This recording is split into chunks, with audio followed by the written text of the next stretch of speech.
Assalamualaikum warahmatullahi wabarakatuh. Perkenalkan, nama saya Ferlia Ratu Adiba dari kelas 11 RPL akan membahas mengenai virus. Pengertian virus. Virus adalah mikroorganisme patogen yang hanya dapat bereplikasi di dalam sel makhluk hidup karena tidak memiliki perlengkapan seluler untuk bereproduksi sendiri.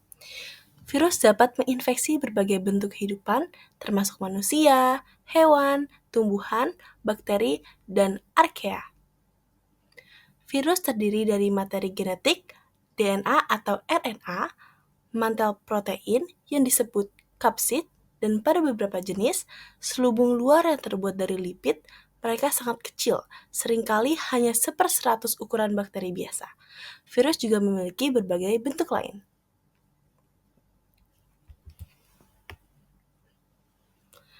Ciri-ciri virus. Ukuran yang sangat kecil. Virus berukuran antara 20 hingga 300 nanometer. Bersifat parasit. Virus hanya dapat hidup dan bereproduksi di dalam sel hidup organisme lain. Bentuk tubuh bervariasi.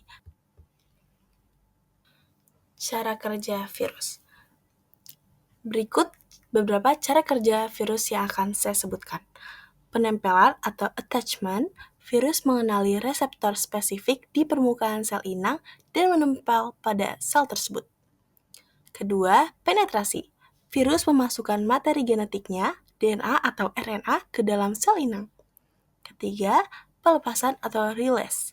Virus yang telah terbentuk dilepaskan dari sel inang seringkali menyebabkan kerusakan atau kematian sel tersebut. Virus. Di sini saya membawa struktur gambar sel virus itu sendiri. Ini adalah patogen yang hanya dapat bereplikasi dalam organisme inang. Genom virus juga beragam, mulai dari RNA hingga DNA. Untai tunggal atau ganda, linier atau melingkar, dengan panjang dan jumlah molekul yang bervariasi. Fitur utama. Di sini ada asam nukleat mengandung materi genetik itu di paling dalam dari sebuah virus itu sendiri.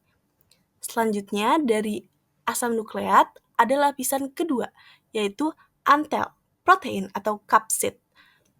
Di situ tersedia struktur dan menyimpan materi genetik di dalam sel. Dan lapisan ketiga ada membran envelope. Dapat berfungsi sebagai perlindungan, juga mengenali inang dan berguna selama fusi dan tunas. Dan lapisan terluar dari virus disebut dengan lonjakan protein, bantu melampirkan ke dalam sel host. Selanjutnya, bagaimana sih virus bereplikasi? Berawal dari virus menyerang ke sel inang, berlanjut si virus menyuntikkan materi genetiknya ke dalam sel inang, berlanjut materi genetik virus itu memprogram ulang DNA inang dan mulai mereplikasi dirinya sendiri. Dan yang terakhir, ketika sel inang diisi dengan salinan virus, ia meledak, melepaskannya ke aliran darah untuk mengulangi prosesnya.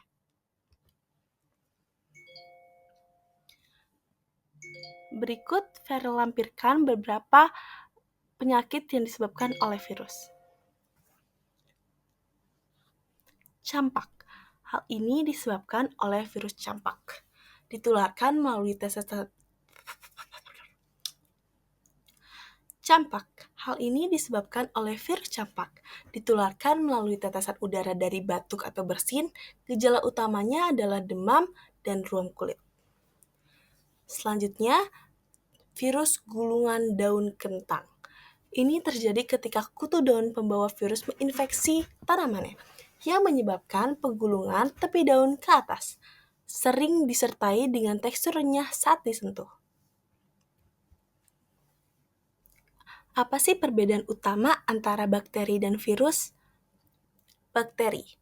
Sebagian besar sel bakteri. Sebagian besar sel bakteri memiliki struktur seluler yang ditentukan, sedangkan virus bukan sel.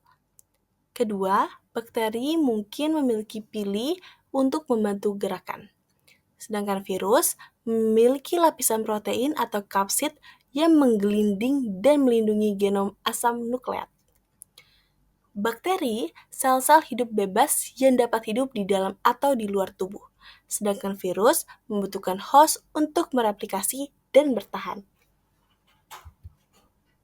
Baik, sekian dari saya. Wabillahi taufiq wal hidayah. Wassalamualaikum warahmatullahi wabarakatuh.